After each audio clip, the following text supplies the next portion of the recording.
जथा सिफुं दामो दुब्लि बारियाव खाम जथा सेरजा दामो जोंनि गामियाव खाम जथा सिफुं दामो दुब्लि बारि खुलुमबाय रायजो राजा नोंथांमोनखौ आं सेराव बयखौबो बरायबाय आंनि गोसो गोरबोनिफ्राय दिनै जों बिटिआरनि राजखान्थिनि बागै माखासे खोथा सावरायगोन।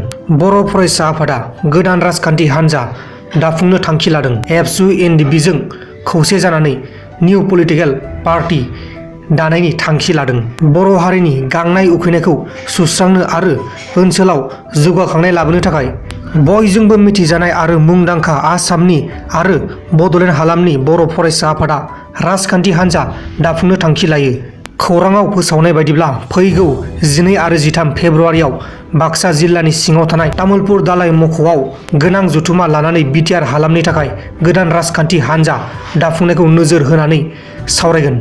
मोनब्रै एनडिपि बिग्रायारि हान्जानि गोजौ थाखोनि सोद्रोमाफोराबो बे सावरायनाय जथुमायाव बाहागो लागोन होननानै मिथिनाय जादों।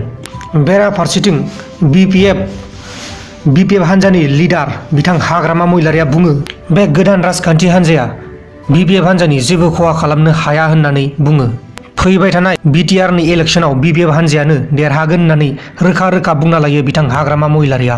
এইটো বনাইলেও আমাৰ একো ইফেক্ট নহ'ব। আমাৰ বিজেপি এজিপি আৰু বিপিএফ এলায়েন্স বাহাল আছে।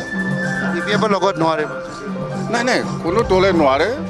আমাৰ এলায়েন্স আছে এজিপি বিজেপি আৰু বিপিএফ এই বিটিচি নিৰ্বাচনত যিটো আগন্তুক যিটো নিৰ্বাচন হ'ব ইয়াত আমি একেলগে এলায়েন্সত আমি ইলেকশ্যনটো খেলিব আৰু চৰকাৰ আমাৰ এলায়েন্স পাৰ্টিয়ে কৰিব। दा जियानो जादोला रायजो राजा नोंथांमोन कर'ना भाइरासजों मानसि थैनाया गासै 906 जन जाबाय आरो बे बेमारजों साग्लोबजानाया गासै 40,000निबो बांसिन सुबुं जाबाय। बे गिलु बालु कर'ना भाइरास बेमारा दासिमबो जोबनानै थाङाखै आरो बे कर'ना भाइरासनि थाखाय दासिमबो मुलिखौ बहननो हायाखै। मुलि बहननाया नाथाय बे मुलिफोराबो कर'ना भाइरासखौ दासिमबो होबथानो हायाखै। दा कर'ना भाइरासनि थाखाय चाइना हादोरा गोबां खैफोदाव गोलैगासिनो दं, रांखावरिनि खैफोद। दा बेखायनो जोंनि भारतनि प्राइम मिनिस्टार बिथां नरेन्द्र मदिया चीन हादोरखौ खैफोदनिफ्राय मदद खालामगोन होननानै गांसे लाइजाम हरो।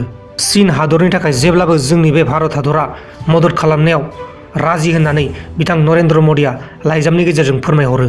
दा जियानो जादोला रायजो राजा नोंथांमोना बे बिटिआरनि इलेक्शननि बागै मा सानो, बिटिआरनि राजखान्थिनि बागै मा सानो, नोंथांमोना नोंथांमोननि साननायखौ कमेन्ट बक्सआव फोरमायहरबानो जाबाय। नोंथांमोना दिनैनि भिडिअ गोबां खोथा मिथिबाय जानांगौ कर'ना भाइरास आरो लोगोसे बिटिआरनि इलेक्शननि बागै।